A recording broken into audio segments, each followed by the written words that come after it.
यहाँ आपको अपडेट करें, वफाकी हुकूमत ने 30 जून के बाद पहुंचने वाली दरामदी अशिया को क्लियरेंस की इजाजत दे दी है। दरामदी अशिया को 100% सरचार्ज की अदायगी पर क्लियरेंस की इजाजत दी गई है। वफाकी काबीना की मंजूरी के बाद वजारत तिजारत ने नोटिफिकेशन जारी कर दिया। इस पर बात करेंगे डॉन न्यूज के नुमाइंदे ताहिर शिरानी से। ताहिर, बताइएगा इनमें कौन कौन सी अशिया शामिल हैं?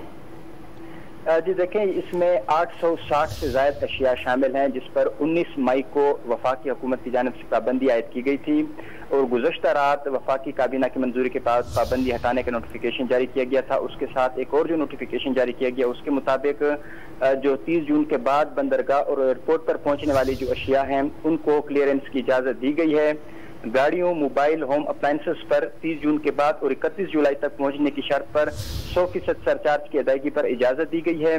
दीगर दरामदी अशिया 31 जुलाई के बाद पहुंचने पर 35% सरचार्ज की अदायगी, जबकि 30 जून के बाद और 31 जुलाई तक पहुंचने वाली दरामदी अशिया पर 25% सरचार्ज की अदायगी पर क्लियरेंस की इजाजत दी गई है।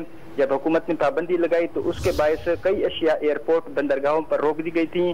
बिजनेस कम्युनिटी और इम्पोर्टर्स की जानिब से हुकूमत से दरखास्त की गई थी जो एयरपोर्ट पर और बंदरगाहों पर जो स्टक्स हैं उनको अशिया को इजाजत दी जाए, जिसके बाद वफाकी हुकूमत की जानिब से ये इजाजत दी गई है। बहुत शुक्रिया ताहिर शिरानी आपका।